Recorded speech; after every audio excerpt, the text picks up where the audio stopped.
Yes, people, what's going on? Big up your damn selves each and every time, and welcome back to Drifty TV. It's a pleasure to have you.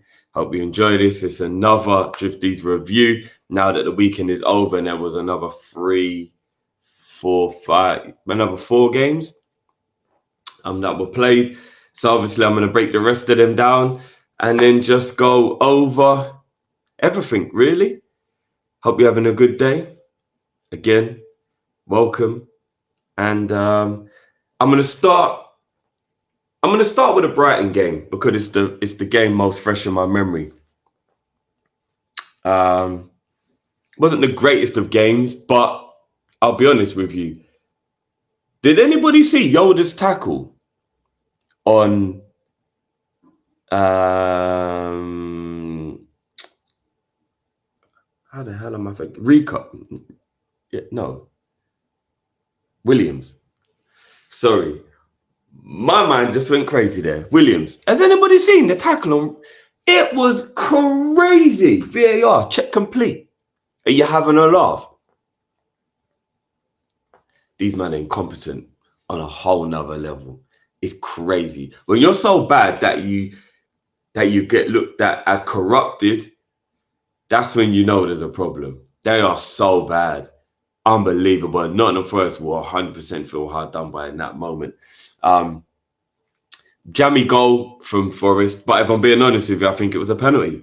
That Yates, yeah, he was dragging Dunk, literally dragging him to the ground. It's a penalty if that goal doesn't go in my opinion. He is a scumbag of football, that Yates. He just goes around kicking people. That's all he does and grips them up. You know, but yeah, Nottingham Forest are doomed, I think, for relegation. Yeah, they're in a bit of bother. They've got some work to do to stay up, in my opinion. They just keep losing games. They're definitely not the favourites to go down, but they are in some doom. They're definitely in trouble. So we see where that one goes. Danny Ings rescues West Ham. The boy finished it was crazy. Hit the crossbar last minute of the game. Scored offside. Thought he got the equaliser. Then has a wicked turn and shot. Scores. Danny Ings, man, he's had a weird career. He's such a brilliant player, but he's had such a weird, different, injury-ridden, up and down career. It's crazy. But obviously, you know, West Ham playing a bit better now.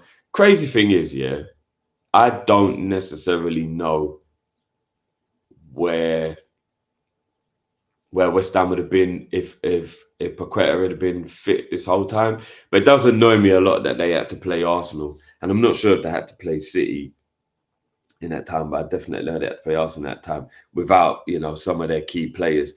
Because they're one of the teams that you would think and know and is proven to be able to take points off your rivals. So it is a shame. It is a shame. But yeah, look, I think they're in a great league position for who they are. And we'll see how it goes with them for the rest of the season. Before I get into the last two games, I just have to quickly speak about, while it's also fresh in my mind, I have to speak about this situation with the Liverpool penalty. And all I've been seeing today, other than the Edwards news, which, you know what? Go and watch the exclusive video that we just dropped on the channel about it, and then you'll see how I feel about the Edwards situation. There's no point me going over it twice. So big up to everyone who's seen it already, or go and watch that on KOP-ISH, guys, the breaking news story. But other than the Edwards news, all I'm seeing is just pathetic, embarrassing excuses being made for why Liverpool weren't given a penalty or why they don't even think it was a penalty. I'm going to be quite frank.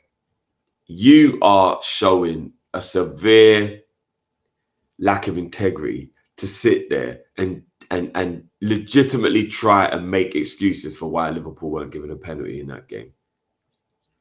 Like, it is as blatant of a penalty by the letters of the law, by whatever angle you want to look at it, whichever way you want to spin it. It is as obvious of a penalty as you will see not given all season. Seriously. Do me a favor, please. Get out of here. Get out of here, man. Shit, I'm saying. It's embarrassing. It's embarrassing the way the way these pundits are just making excuses. They're just making excuses for why it wasn't, and it's like, anyway. Shit, if I do it. Shit, if I do it. I'm not gonna get myself in trouble. But yeah, absolutely embarrassing from the pundits and everybody. Dermot Gallagher himself today confirmed he would have given a penalty. I don't really care about his opinion in that regards. Like, he was a great referee himself, but I'm just saying, at least he's the only one who was like, that's a penalty. And, you know, we don't want your apologies and your acceptances and all that crap. Like, it means nothing at the end of the day anyway. But I'll be honest with you, it's a real, yeah, anyway. On to the two, well, obviously one was on Monday, which is Chelsea. Spurs absolutely battered Villa in the other Sunday league game. Villa played really well in the first half, though. And then in the second half, they just capitulated. Now, don't get me wrong. There's nothing wrong with a red card for an absolute petulant, violent and stupid tackle for McGinn, the captain, at 2-0 down to just completely confirm the defeat. But when I watched it back, I did think to myself, I see that foul given as a yellow card all the time. I'm wondering what made the referee think it was a red this time round. Like, because if you go back and watch it, like, he didn't leave the ground or anything. He totally took him out. But you see that happen on counter-attacks week after week after week, and a player is not given a red card. So I'm a little bit intrigued as to what it was that made the referee think this time it was a red. Maybe the force, I don't know, but I see those fouls all the time, and I'd never see them given as red cards. So, yeah, but no, fair play to Spurs. Had to get the win, and they absolutely did emphatically. They battered Villa in the end, 4-0. And they march on. They got a game in hand. They're looking very strong for the top four. But Aston Villa with European, exploits and all that. Who knows? Who knows what might happen? If I was a Villa fan, Aston Villa fans might absolutely tell me I'm talking rubbish here. But if I was as an Aston Villa fan, if you ask me what I would want, I'd want to win the Europa Conference. Top four I will see as a bonus. You see it happen a lot of times. Don't get me wrong, playing in the Champions League must be an unbelievable feeling for teams that don't get to do it very often. But I do think you have to look at a bigger picture sometimes.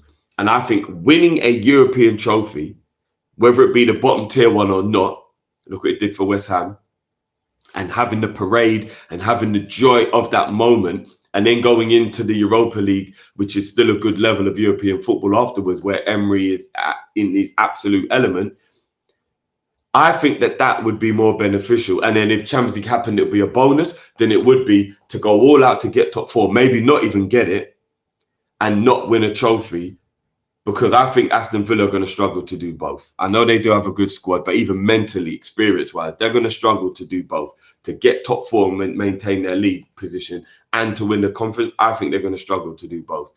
I would want the trophy and that glory. Because as you saw what happened with Newcastle, when you're a team that can't sustain Champions League football, which I don't think Villa can at this moment in time, or maybe not even ever really, but especially in this moment in time, I don't think they can maintain it. And if you asked me, based on that, what would be better, I would say a trophy. How many years has Aston Villa gone without winning a trophy? It will add to their European heritage, which they have as well. And you saw with Newcastle, sometimes it's so hard to play in the Champions League when you're not actually good enough that it fucks up your season. Go and ask Newcastle, their season this season, I know there's been a lot of injuries, but maybe playing extra games contributed to that. I know obviously the Tonali stuff, you could have never, known, whatever. But just look at Newcastle as an example. Villa in a very similar boat to Newcastle. They overachieved within that season, but then the Champions League football was a hindrance. I don't think it's a good idea in that regard to prioritize only getting Champions League. I mean, money-wise, I get it. But yeah, I would want the glory. If I'm Aston Villa, I'm not caring about money, if I'm being completely honest with you. I'm caring about glory. It's something you don't get very often. And could they do both? Of course they could do both. But I think a team like Villa may have to prioritise. I don't think they've got the mentality or the squad to do both. I could be wrong though. Villa fans, you let me know. And Chelsea versus Newcastle. One thing I did forget to say during the West Ham game is Burnley for Fofana. What a strike! What a hit, son! And then in the Chelsea game, Murphy. What a hit, son! Now, it didn't count for anything because they lost the game. But then, man, they're having a battle for goal of the weekend, goal of the month. Like, both strikes were exceptional. Murphy nearly ripped the net to Rotted. It was like, woo! Brilliant finish. But Chelsea ran out the winners. Cole Palmer playing extremely well. Naughty little goal from bloody hell, the names are just leaving me out. Jackson. Little flick for the opening goal, and Newcastle equalised, and then Chelsea went on to win the game 3-2, went 3-1 up. Good goal from Mudryk as well, went round the goalkeeper. Good finish for Chelsea. So good win for Chelsea. Now, here's the thing. It's been fun laughing at Chelsea all season, because of all the money they spent or whatever. But look at the bigger picture, people. Look at the bigger picture. And bear with me for a second. I'm enjoying seeing Chelsea be able to play well. And I hope that Pochettino can turn this around and get them playing well. And I'll tell you why. He's got good records against the big teams this season, even if they've struggled in games they shouldn't have. That's why Pochettino should stay. And the other reason I want to see Chelsea pick up some form, not because I care about them. I don't care about them at all. I mean, this is an unbiased Drifty review, but like in my own, I don't care about Chelsea at all. You know the rivalry they've had with Liverpool. But if Chelsea pick up form, they're one of the only teams that we can really rely on to take points off of Arsenal between now and the end of the season. And we do have to start looking at it from that point of view, because things are so tight at the top. Anything could happen. If we slip up, we're going to need somebody to help us from one of the other teams. That's just the nature of a title race this tight now. And because we don't play City or Arsenal again to have it in our hands to beat them, we've got to look at the other teams and think who can beat them. As it stands, Arsenal are in the driving seat. They've got way more goals than us and they're top of the league. So we have to actually look at it as like, unless we bang in 3, 4, 5 goals every game now to catch up the goal difference and hope that they stop banging in all the goals, we've got to look at who can take some points off them. I think they're going to win at City. I can almost 80% guarantee they're going to win at City. They like, I just the way they're playing, the way City play, we should have battered City score-wise. We battered them in terms of the actual play. I just do. I think they're going to win. So we got to look at the other teams that can take points off Arsenal, and Chelsea are one of the only ones that I think can. So we need Chelsea to have some form, pick up some form, start playing good, not only to make Arsenal more wary and more conscious about the game and more fearful of the game, which could mess up their mental, but also to be good enough to take some points off them. That game could be right near the end of the season. Could be anything. It's a rescheduled game that they don't know when that game's going to be played because Chelsea's still in the FA Cup. So I don't know, people. I'm telling you, this one, we need to keep it up. We need Chelsea to start playing better. Is all I'm saying. They need to have a good end to the season and then they can be crap again next year. But all I'm saying is they've got to have some kind of momentum and confidence to go with their rivalry with Arsenal so that they can take some points off Arsenal to help in this title race. So fair play to them for getting a win. I know Newcastle ain't been really that good, but that was one of the games they could have slipped up. So fair play to them. They got the job done and they win 3-2. So yeah, people, end of the weekend, Arsenal obviously won. Man United won. The only thing I can look up from the Man United one is thank you for helping to, continue to maybe relegate Everton. And that's all rivalry. That's all it is. Everton fans have said the same thing about Liverpool. They'd want us to go down, or they're praying we do not win the league. They're going to do every piece of judge they can to try and help that. So I'm just returning the favour. So Man United, even though I don't like you, either you're a rival, from an unbiased point of view, big up your damn self for helping to relegate Everton. And yeah, we move, people. It's been Drifty's review. It's been Drifty TV. Big up yourselves. Appreciate you watching. Love as always. Please smash that like button and subscribe if you're new. Road to 2K, people. So please help me get there. And yeah, I will see you. Oh, the FIFA, guys. I legitimately started the FIFA game. I said it yesterday during the live show as well. And then my PC just started to crash. The game was jittering all over the place. I had to stop, and something important came up, and I just couldn't get back to it. Otherwise, that video will be out now. So, guys, you will be getting that video this week 100%. So, apologies. Bear with me. That video will definitely be coming this week, people. 100%. Apologies. That would have been out yesterday, if not. So, I'll see you on the other side, people. Love again for watching, man. Big up your damn selves. Peace.